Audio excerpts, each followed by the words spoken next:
بلکہ آج کل تو جو یہودیوں کا اور عیسائیوں کے عقائد ہیں وہ ہمارے عقائد کے اندر شامل ہوتے چلے جا رہے ہیں۔ عیسائیوں کا ایک عقیدہ ہے عقیدہ کفارہ، اور یہ عقیدہ ان کو عمل سے بیزار کرتا ہے۔ اور وہ کیا؟ وہ کہتے ہیں کہ حضرت عیسیٰ علیہ السلام نے کوئی قصور نہیں کیا تھا، بغیر کسی قصور کے ان کو سولی پہ چڑھا دیا گیا، لہٰذا قیامت تک آنے والے جتنے بھی عیسائی ہیں حضرت عیسیٰ علیہ السلام کے اس سولی پہ چڑھنے کا جو ہے ثواب اتنا ہے کہ وہ سارے بخشے گئے۔ ہمارا نبی ہمارے آنے والے سارے گناہوں کا جو ہے وہ کفارہ پہلے ادا کر گیا۔ یہ عیسائیوں کا بنیادی عقیدہ ہے جو انہیں گناہ پہ دلیر کرتا ہے۔ یہ ہے عقیدہ کفارہ کہ جب ہمارے نبی سولی پہ چڑھ گئے، حالانکہ یہ عقیدہ باطل ہے، حضرت عیسیٰ علیہ السلام سولی پہ نہیں چڑھائے گئے۔ اللہ قرآن میں کہتا ہے وما قاتلوہ وما صلبوہ، نہ انہیں قتل کیا گیا نہ انہیں سولی پہ چڑھایا گیا، لیکن یہاں کیا ہے کہ انہوں نے یہ عقیدہ گھڑ لیا۔ آج ہمارے ہاں بھی کیا یہ نعرہ نہیں لگتا، یا علی ہم تیرے ہیں عمل کے لیے اور بتیرے ہیں؟ اس کا مطلب کہ تیرے ہوگے تو بس ہمیں عمل کی ضرورت ہی نہیں رہی۔ یہ عجیب بات ہے، یہ کیا قائد ہمارے اندر شامل ہو رہے ہیں؟ یہ عقیدہ کفارہ کے ساتھ کیا اس کی مناسبت نہیں جڑتی نظر آپ کو آ رہی ہے؟ اور آج پیر بھی ٹکٹیں دے رہا ہے جنت کی کہ آگے ہو، محفل میں آگے ہو، عرس میں آگے ہو تو جنت مل گئی۔ جنت اتنی آسان ہے؟ اللہ سے توقع رکھو، اللہ سے امید رکھو کہ اللہ میں جنت دے دے، اور آرزو کرو، گمان اپنے کا اظہار کر سکتے ہو لیکن کوئی بات قطعاً نہیں کہہ سکتے۔ بلکہ آج تو حال یہ ہو گیا کہ پیرانے عظام اس دنیا سے جاتے ہیں تو لوگ ان کے لیے دعا نہیں مانگتے، اور وہ بھی کیونکہ ساری زندگی پڑھایا یہ ہے کہ ہم تو ہیں ہی بخشے ہوئے، اور دعا سے محروم ہو گئے۔ میرے والد گرامی رحمت اللہ تعالی علیہ ہمیں بارہا کہتے تھے کہ جب میں دنیا سے چلا جاؤں میری تعریفیں نہ کرنا، میری بخشش کے لیے دعائیں کرنا۔ مجھے تمہاری تعریفوں کی ضرورت نہیں ہوگی، مجھے تمہاری دعاؤں کی ضرورت ہوگی۔ آج کہا جاتا ہے ان کے لیے تو جنت کے دروازے کھلے ہوئے ہیں، لوڑ ہی کوئی نہیں دعاؤں کی۔ وہ میاں وہ بھی بشر تھے، بتقاضۂ بشریت ان کی زندگی گزری ہے، نجی بھی، ان کی گھر کی زندگی بھی ہے، سیاسی زندگی بھی ہے، ان کے دیگر معاملات بھی ہیں، ان سے کوئی کوتاہی ہوگی۔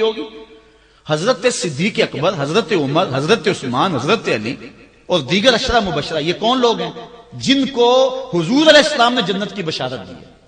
ابو بکر فی الجنہ، عمر فی الجنہ، عثمان فی الجنہ، کوئی شک رہ جاتا ہے؟ لیکن اس کے باوجود حضرت عمر کہتے ہیں اگر برابر سرابر بھی چھوٹ جاؤں تو پھر بھی اللہ کا شکر ادا کروں گا۔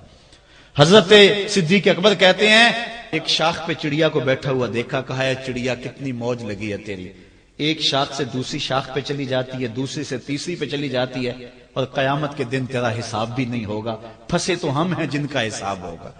حضرت عثمان رضی اللہ تعالیٰ عنہ ایک قبر پہ کھڑے رو رہے ہیں۔ کسی نے کہا عثمان کیا کر رہے ہو؟ کہا حضور نے فرمایا آخرت کی پہلی منزل قبر ہے، اس لیے مجھے یہاں رونا آ رہا ہے۔ یہ وہ لوگ ہیں جن کو حضور کی زبان سے جو ہے وہ جنت کی بشارت ملی ہے، اور ہم صرف ایک محفل میلاد میں آ کے، ایک محفل نعت میں آ کے، ایک عرس میں شامل ہو کے، ایک پیر کے ہاتھ میں بیعت کر کے سمجھ جاتے ہیں کہ اب ہم بخشے گئے ہیں، عمل کی ضرورت ہی نہیں ہے۔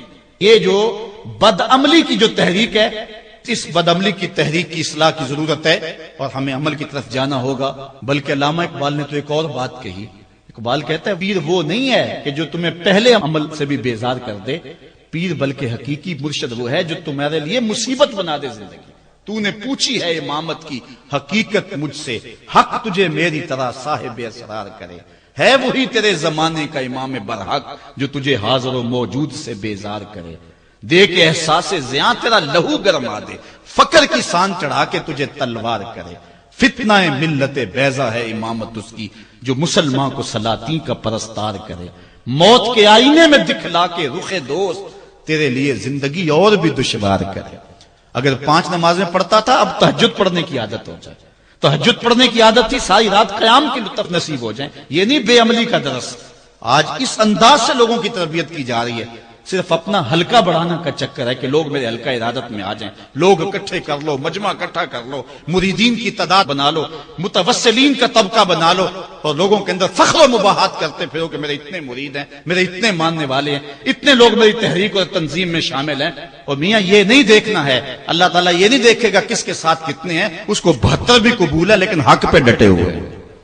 آج ہم لاکھوں کی بات کرتے ہیں لیکن ظلم ہے کہ پنپتا چلا جا رہا ہے، جبر ہے کہ بڑھتا چلا جا رہا ہے۔ اس لیے ہم نے اپنے آپ کو بھی مؤثر کرنا ہے اور عمل کی طرف جانا ہے۔